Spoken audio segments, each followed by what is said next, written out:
അദ്ദേഹത്തിന്റെ വായിൽ നിന്ന് വന്ന് നിങ്ങളെല്ലാവരും കേട്ടതാണ്. ഞാൻ ഒരിക്കലും പറയാത്ത കാര്യമാണ്. അത് തന്നെയല്ല 164 പ്രകാരം ഞാൻ മജിസ്ട്രേറ്റിന്റെ കൊടുത്ത രഹസ്യമൊഴി എന്ന് പറഞ്ഞു. ഇടയ്ക്ക് കയറി പറയണ്ട, ഞാൻ പറയട്ടെ.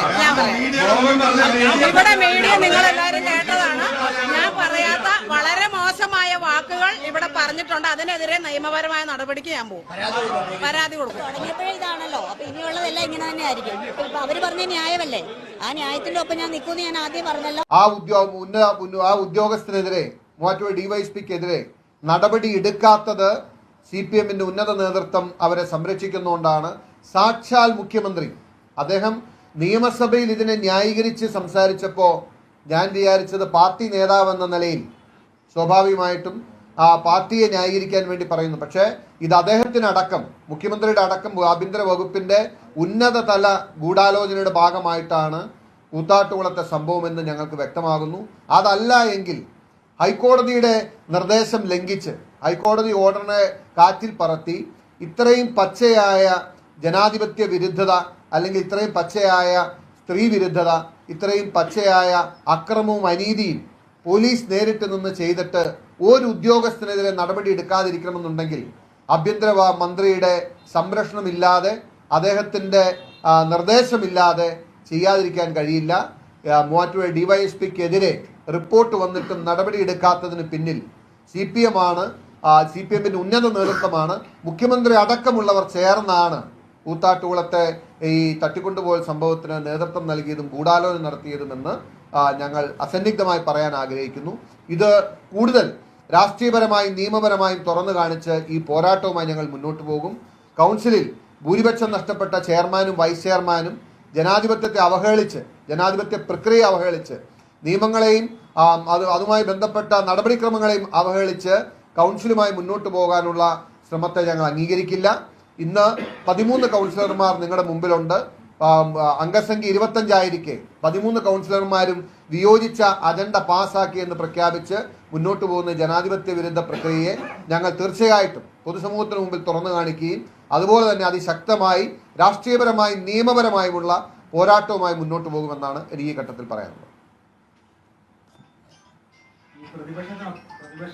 പ്രതിപക്ഷത്തെ പിന്തുണക്കുന്ന കലാരാജു സ്വാഭാവികമായും നേരത്തെ CPM-ന്റെ ചിഹ്നത്തിൽ മത്സരിച്ച് വിജയിച്ചതാണ്. അപ്പോൾ സ്വാഭാവികമായിട്ടും രാജിവെക്കുന്നതല്ലേ ധാർമ്മികത? അല്ല, ധാർമ്മികതയുടെ ചോദ്യം നിങ്ങൾക്ക് ഉയർത്താം. മുഖ്യമന്ത്രി തന്നെ നിയമസഭയിൽ പറഞ്ഞല്ലോ. ഇപ്പോൾ ഇവിടെ കൂത്താട്ടുകുളത്ത് നടന്ന സംഭവം ഇപ്പോൾ ഇതുവരെ കലാരാജു പ്രതിപക്ഷത്തിന്റെ ഏതെങ്കിലും കാര്യത്തിൽ അനുകൂലമായി എടുത്തോ? നിങ്ങളുടെ പ്രശംസനല്ലേ, നിങ്ങൾ ധരിക്കുന്നതല്ലേ? കലാരാജു ഈ സമയം വരെ CPM-നെതിരെ വോട്ട് ചെയ്തോ? രാജി ചോദിക്കുന്നുണ്ടല്ലോ. അല്ല, CPM-നെതിരെ ലോകത്താർക്കും ഞാൻ പറയുന്നത് അല്ലല്ല, ഒരു second, I will tell you.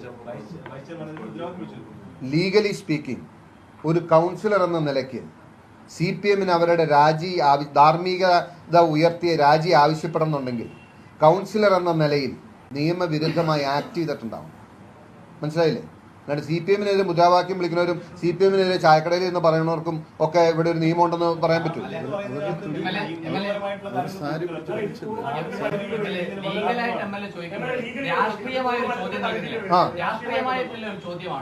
CPM-ന്റെ അരിവാൾ ചുറ്റിക നക്ഷത്രത്തിൽ LDF സ്ഥാനാർത്ഥിയായി മത്സരിച്ച് ജയിച്ച് നഗരസഭയിൽ സത്യപ്രതിജ്ഞ ചെയ്ത അങ്ങയുടെ വലതുവശത്തിരിക്കുന്ന കലാരാജു എന്ന കൗൺസിലർ അങ്ങയുടെ ഒപ്പം ഇരുന്ന് പത്രസമ്മേളനത്തിൽ പങ്കെടുക്കുമ്പോൾ തന്നെ എന്താണ് അതിലെ രാഷ്ട്രീയ നിലപാട്?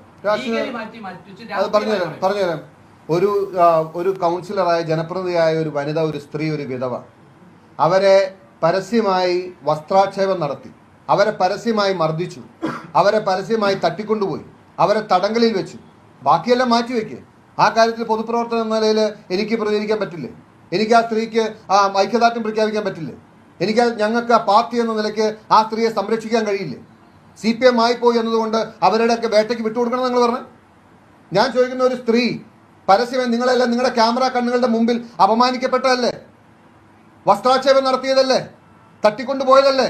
CPM-ന്റെ ചിഹ്നത്തിൽ മത്സരിച്ചു എന്നതുകൊണ്ട് അവരെ ഇനി അവരുടെ വേട്ടയ്ക്ക്, അവരുടെ വേട്ടപ്പട്ടികൾക്ക് വിട്ടുകൊടുക്കണമെന്നാണ് നിങ്ങൾ പറഞ്ഞത്.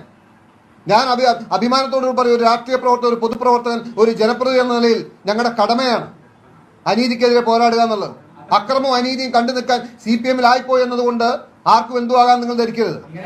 പ്രസ്ഥാനത്തിന്റെ ചിഹ്നത്തിൽ നിൽക്കുന്നതിൽ എന്ത് യുക്തിയാണുള്ളത്? അത്രയും കാര്യങ്ങളൊക്കെ ചെയ്തൊരു പ്രസ്ഥാനത്തിനോടൊപ്പം നിന്ന് എങ്ങനെയാണ് പ്രവർത്തിക്കാൻ പറ്റുന്നത്?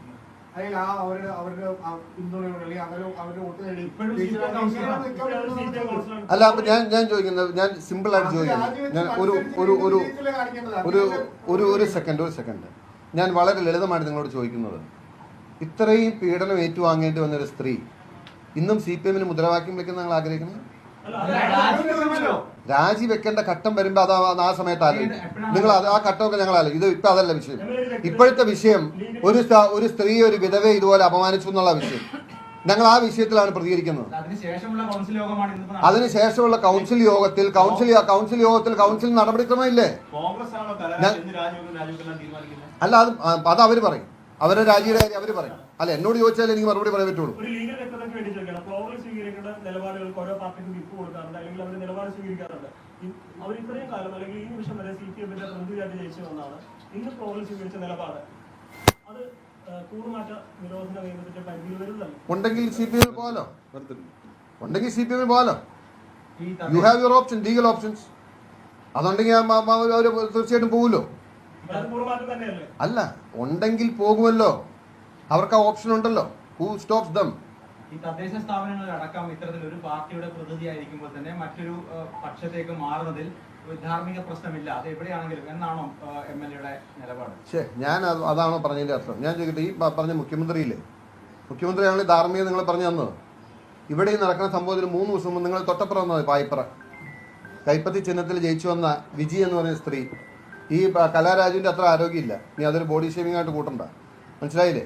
അവരും സാരി ഉടുത്ത് വന്നു, കൗൺസിലിൽ വന്നു, അപ്പുറം സ്ഥാനാർത്ഥിയായി വോട്ട് ചെയ്തു. നിങ്ങൾ മുഖ്യമന്ത്രിയോട് ചോദിക്കണ്ടേ?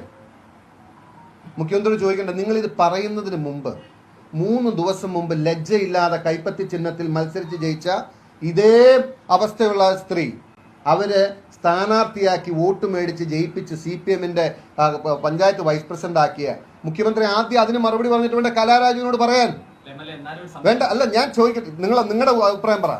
നിങ്ങൾ എന്നോട് അഭിപ്രായം ചോദിക്കും, നിങ്ങളുടെ അഭിപ്രായം പറ. 3 ദിവസം മുമ്പ് അത് ചെയ്ത CPM മുഖ്യമന്ത്രി അതിനാദ്യം മറുപടി പറയണ്ടേ? എന്നിട്ട് വേണ്ടേ കലാരാജുവിന് നേരെ കൈ ചൂണ്ടാൻ? അതിന് മുഖ്യമന്ത്രി അഭിപ്രായം എന്ന് പറയുന്നത് അതല്ല.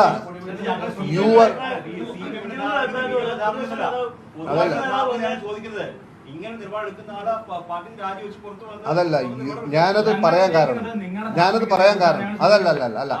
ഞാനത് പറയാൻ കാരണം യു ആർ എക്കോയിങ് CM സ്റ്റേറ്റ്മെന്റ്. മുഖ്യമന്ത്രിയാണ് പറഞ്ഞത്.